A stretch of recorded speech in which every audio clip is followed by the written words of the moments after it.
La chispa femenina llega gracias a TNH Construcciones, Pool Studio, Pool and Spa Experts.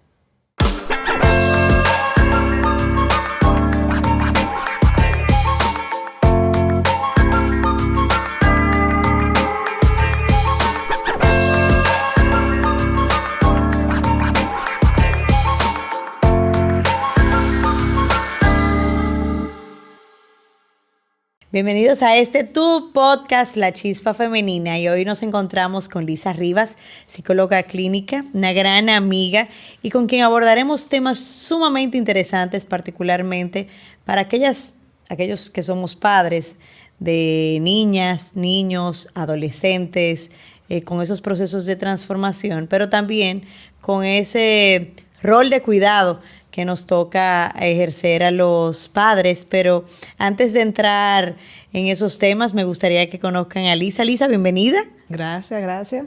Siempre un placer. Me encanta colaborar, hablar con la gente y entender un poco como la necesidad que hay en el día a día. Yo digo que el que trabaja en esto, y se lo digo mucho a los maestros, los psicólogos, como que tenemos un sentido común que no es tan común, porque lo vemos todos los días. Entonces, como una oportunidad de aterrizar. Es como la generación de un sistema de alerta intuitivo. Ajá. Que se va generando con estos temas que tú trabajas, que a veces creo que quizás lo más complejo de tu profesión y de tu ejercicio profesional, Lisa, es poder separar esos casos que muchas veces son tristes, donde la gente se siente enfrascada, poderlos ayudar a encontrar el camino, pero al mismo tiempo tú no perder esa objetividad, esa separación para que no te cargue en la parte personal.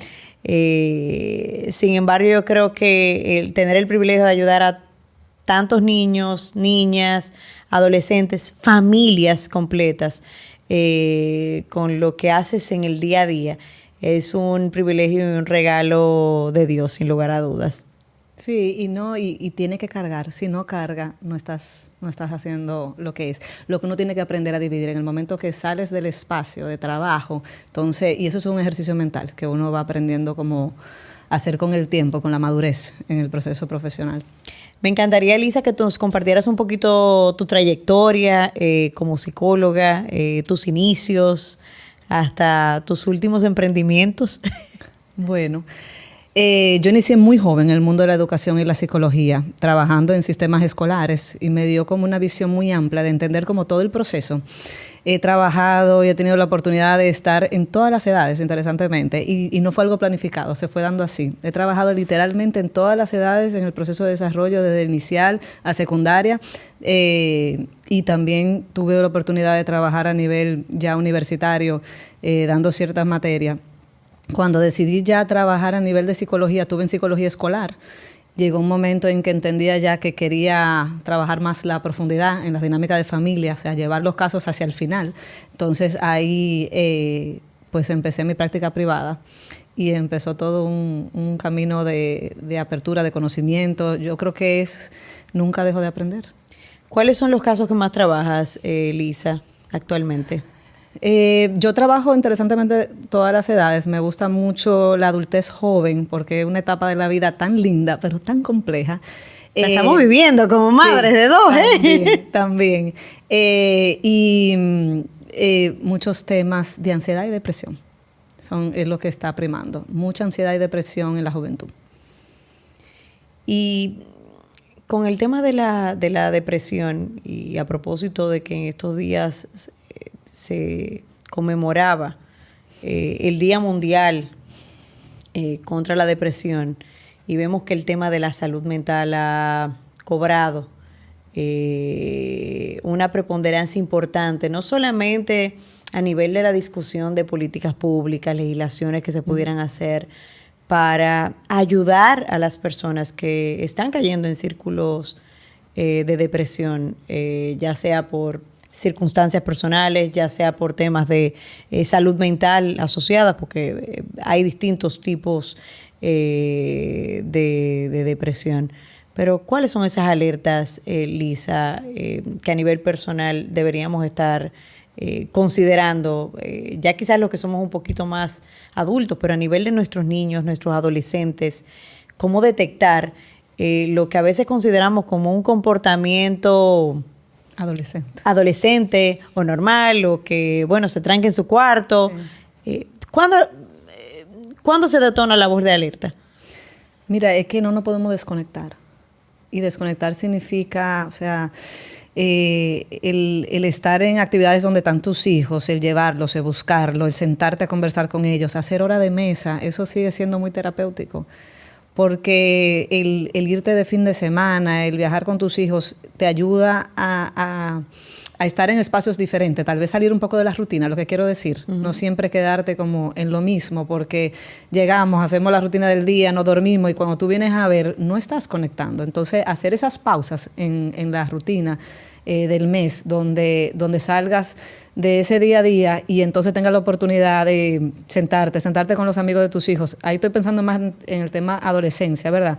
En la niñez también se dan temas de mucha tristeza o cuadros realmente que ya podrían considerarse de depresión, que no es lo mismo. Y los cambios de conducta, definitivamente, el cambio de ánimo, el aislamiento de manera... Porque un aislamiento normal de un adolescente que quiera trancarse en su habitación, habla con los amigos. Entonces tú lo ves hablando con los amigos. Tú dices... Lo que quiere es privacidad. Sí.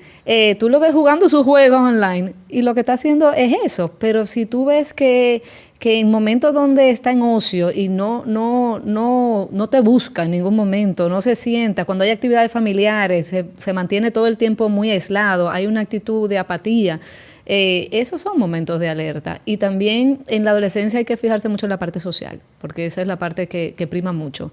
Muchos adolescentes que me llegan sintiéndose y expresándose sentir muy triste, incluso cuestionando la vida, una de las primeras cosas que reviso es la parte social. Incluso antes que la familiar, y muchas veces está ahí.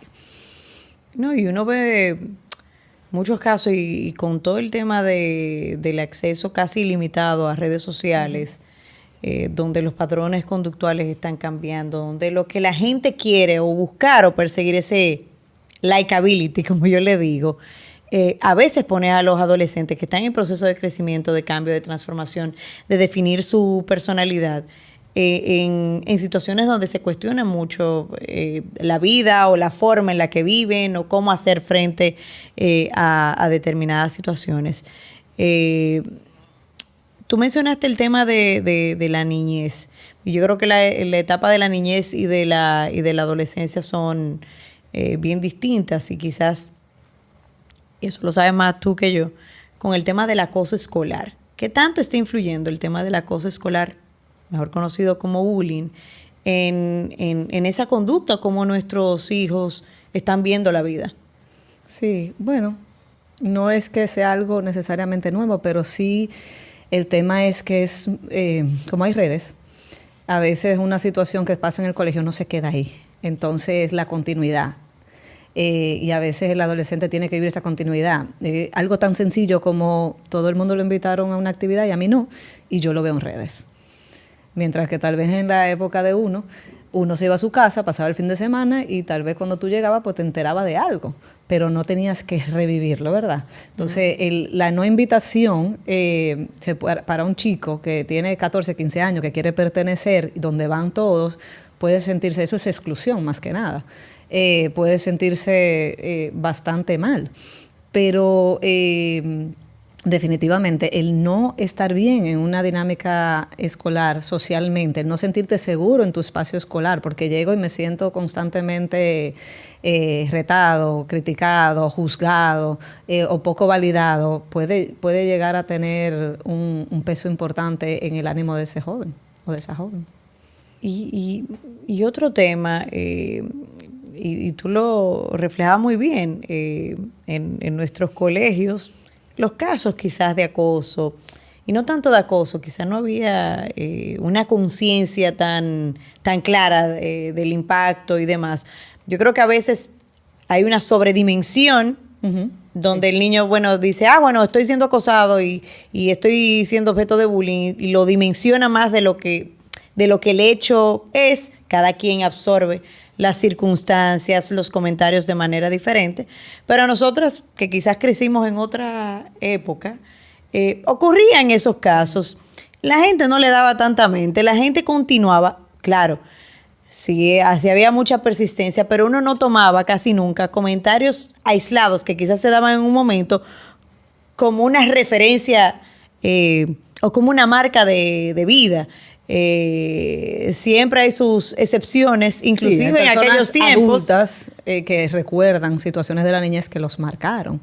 Pero tú tienes razón, ¿por qué ahora tal vez se siente más? Porque se vive más continuo, como estábamos hablando ahorita, porque hay menos comunicadores sociales. Los niños, aunque hay mucho más espacios, herramientas, hay menos espacios realmente de comunicación y de comunicadores sociales, de las personas, la abuelita, el tío, o sea, esa dinámica, el círculo de presencia. O sea, cada vez las familias salimos a trabajar, los padres, horarios más largos. Entonces, esa presencia, esos espacios que yo dije de mesa, también se dificultan y se limitan.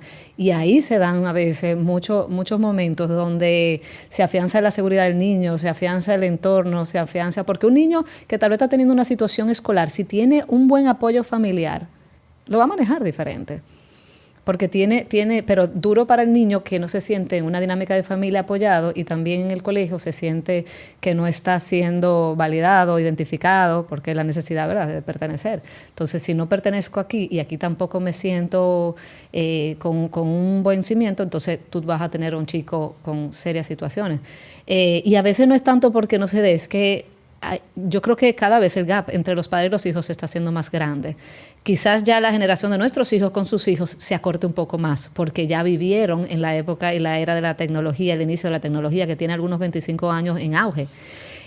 Nosotros realmente nos cuesta. Entonces, yo estoy viendo que cuando me siento con los padres, ese gap generacional es más grande ahora mismo, porque hay muchas formas de ver la vida, de entenderla, de filosofía. Nuestros hijos no están siendo criados en una simple cultura, están siendo criados con el mundo. Entonces, tienen ideas y pensamientos y costumbres que incluso están asumiendo de países sumamente lejanos, y cuando tú vienes a ver, pues lo que tú me estás diciendo no me hace sentido y viceversa. A veces tengo que concientizar mucho a los adolescentes de que así como piden conciencia, paciencia y entendimiento, que tienen que hacer lo mismo hacia atrás. Mira, que recíproco, es un camino de doble vía. Es que mamá no entiende lo que tú le estás diciendo, es verdad que no lo entiende. Entonces, todo eso influye muchísimo y por eso estamos en una época de crianza ardua. Para muchos padres y es que realmente también estamos viviendo realidades que nosotros al no vivirlas son novedades. Entonces claro, estamos haciendo muchas cosas nuevas. Si antes era a qué edad voy a una discoteca, a qué edad puedo ponerme cierto tipo de ropa, esas cosas que eran como digo yo, momentos de transiciones y edades que te decían, bueno, ya tú creciste y entonces ya tú puedes hacer, eran permisos que se daban, que para mí son rituales buenísimos. Ahora es más, ok, ¿cuánto tiempo dura el iPad? Puede abrir Instagram, puede tener tal página, ¿qué información puede poner ahí? Imagínate el seguimiento que le tenemos que dar los padres a cada cosa que los muchachos hacen y que nos enteramos a veces 2 meses después que están... No, y que a veces no hay forma práctica de no, y tienen de 2 páginas. verlo. Tienen 2 páginas. Tú te enteras después o nunca te enteras de que tenía otra forma. Tiene su página de adolescente y tiene la de la familia, como digo yo. No, pero igualmente... El tema, por ejemplo, de la música. Uh-huh. O sea, uno es lo que uno come y lo que uno escucha como persona. O sea, eso es alimento para el cerebro. Y la realidad es que la música ahora, el contenido es muy fuerte, muy violento. Y a veces tú no controlas lo que están escuchando tus hijos. Y de repente tú estás tarareando el corito de una canción y cuando tú empiezas a escuchar la letra, te moriste casi de manera fulminante, porque la letra dice algo que son antivalores. O sea, estamos viviendo una sociedad muy, muy compleja. Y con esa complejidad, y aunque este tema no es nuevo a nivel de las sociedades, sí me gustaría que abordáramos, Lisa, el tema del abuso. El abuso sexual, que es un tema menos discutido, es un tema sensible, es un tema doloroso, es un tema que ninguna familia le gustaría transitar por ese camino, pero se dan situaciones y casos. Y a veces el reflejo de esas situaciones están en comportamientos que nuestros hijos expresan y no nos damos cuenta. Entonces, ¿cuáles serían esas alertas, esos elementos a considerar para tomar las medidas necesarias para salvar a nuestros hijos de esas situaciones? Lo que pasa es que cuando hablamos de conexión, cuando hay un padre o una figura de cuidado que está muy conectada con el niño, se da cuenta de los cambios. A veces no queremos ver cosas porque es, como tú dices, muy doloroso, nos cuesta, o sea, conscientemente nos cuesta. Pero definitivamente cambios de conducta, cambios de ánimo, introversión. A veces hay niños que viven situaciones de abuso y realmente lo saben ocultar muy bien. Yo siempre digo que hasta el cambio en la mirada te puede dar un indicador. Es difícil porque depende, hay muchas situaciones que se dan de abuso. Yo he visto casos donde son situaciones puntuales que se dan en una actividad familiar y hubo algún tipo de toque inadecuado de un adulto hacia un niño, ¿verdad? Pero el abuso, que es algo que se va preparando al niño, ¿verdad? Ya es algo más continuo muchas veces y tristemente está mucho en el entorno de la familia y amistades. Porque los niños donde se movilizan en un entorno de familias y amistades. Entonces, darte cuenta por eso es la importancia de mantenerse conectado. Esas horas de mesa, a la hora de dormir, a la hora de baño, a la hora del carro, esos son momentos importantísimos para hablar con nuestros hijos. Los niños muchas veces lo cuentan en el momento que menos te imaginas. O hacen algún tipo de comentario en el momento que menos te imaginas. Muchas veces cuando se le pregunta, ¿te ha pasado algo? No siempre ahí, porque no están listos necesariamente para contar lo que me pasó. Y porque muchas veces cuando es un adulto hacia un niño, utiliza lo que puede ser una lealtad del niño. Si tú hablas, le puede pasar algo a tu mamá, ¿verdad? Entonces... o sea, le inviertes el rol al niño para que asuma de manera... Hay un tema de vergüenza, hay un tema de confusión, depende de la edad del niño. Hay veces que hay niños que no entienden lo que ha pasado y cuando llegan ya a una adolescencia, que tal vez entonces ahí conectan y dicen, pero lo que me pasó aquella vez es esto. Entonces, no necesariamente cuentan de una vez, pero lo pueden contar años después incluso. Darse cuenta, como te digo, yo creo que también lo que tenemos que manejar muchas medidas de prevención, que son medidas de prevención, dónde están, con quién se quedan, con quién duermen, con quién se bañan, quién lo baña, la importancia de un niño y aprenderse a bañar solito desde temprana edad para crear conciencia de tu cuerpo y tu espacio, ¿verdad? La importancia de crear esos límites de dónde te cambias, delante de quién te cambias, la importancia de... Y tú puedes hablarle mucho al niño del cuidado del cuerpo, de que nadie te puede tocar, pero no significa que no necesariamente se den esas situaciones. Y a veces el niño tiene esa conciencia y como quiera le cuesta contar. Entonces, creo que la importancia de mantener esa comunicación abierta, que cuando un niño tiene un adulto disponible, es más fácil en el momento que se siente en la capacidad de contar, va y le cuenta a ese adulto. Lo difícil es a quién le cuento, ¿verdad? Y como te digo, ese adulto, y la importancia siempre de un adulto con una mirada de prevención. A veces pasan situaciones que si no se da el contexto, por ejemplo, el hermanos adolescentes durmiendo juntos. Entonces, o un adolescente durmiendo, no es que no se pueda dar en un momento, en un viaje, pero realmente lo ideal es el espacio de cada quien, el dormir en cada cama, cosas que no la tenemos presente y más si no venimos de historia de abuso. Sí, sin lugar a dudas. Y va a depender mucho de la dinámica familiar, de la capacidad que tenga una familia. Pero sí, yo creo que tanto el tema de la comunicación como esa disponibilidad para nuestros hijos de entablar esas comunicaciones que sientan que uno realmente es su lugar de apoyo, su lugar de confianza, es fundamental. Pero a veces la comunicación, tanto con los niños como con los adolescentes, se pone compleja.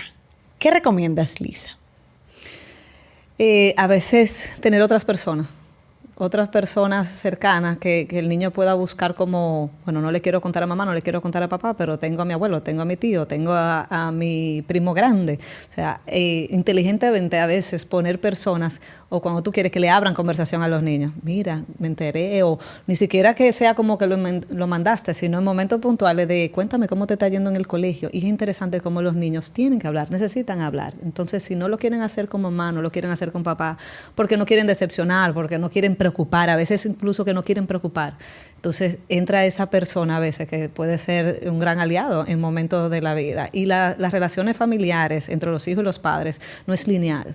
Entre ningún ser humano no es lineal. Y puede haber relaciones fabulosas y tener momentos tormentosos hasta por quiero más libertad y no me la das. Claro. ¿Tú sabes algo nuevo que estoy viendo en el tema de abuso? Estoy viendo niños expuestos a nivel de informaciones en plataformas digitales y donde están proyectando conductas típicas de niños abusados, porque esa exposición a destiempo y lo que lo conlleva a donde lo lleva a nivel emocional y a nivel de vivencias a veces en la reproducción de ese tipo de imágenes que están viendo. Interesantemente, he tenido casos donde sospecho abuso y lo que hemos encontrado es exposiciones continuas en redes. A contenido Pornográfico, por ejemplo. Sí, yo creo que los padres tenemos un desafío, pero sobre todo tenemos que jugar nuestro rol de ser cuidadores, de estar alertas, de comunicarnos mejor y de buscar las estrategias necesarias para que sigamos protegiendo a lo que es más importante para todos nosotros, que son justamente nuestros hijos, nuestra familia. Qué linda conversación contigo, Lisa, muy enriquecedora, de muchísima utilidad. Y no quiero que te despidas del podcast sin contarnos de tu libro. Ya, bueno, muchas gracias. Hace más o menos en pandemia, junto con Rosa Ares y Hortensia Pascual, dos colegas que le tengo mucho respeto, admiración, y trabajamos un proyecto muy lindo donde hemos escrito 4 libros. Los libros, cada uno individualmente escribió uno y el último lo escribimos en conjunto, se llama De Corazón a Corazón, un libro muy lindo que habla sobre el vínculo del padre y el hijo, y a la hora de la verdad son por medio de personajes totalmente diferentes, un mundo imaginario. Logramos pues hacer cortas historias que lo hemos llevado incluso a varias comunidades, diferentes centros escolares, donde a la hora de la verdad es trabajando la conciencia de la resiliencia y que muchas de las cosas que tenemos que trabajar empiezan con uno mismo. Muchas de las cosas que tenemos que lidiar, las emociones realmente empiezan con uno mismo. Entonces es como volver a la realidad de la conciencia de que no es hacia afuera siempre, sino es empezando con uno mismo. Yo digo que uno es la medida de todas las cosas que pasan a su alrededor y que si uno está bien, bueno, lo otro también va a estar bien. Gracias, Lisa, por acompañarnos en este episodio de La Chispa Femenina.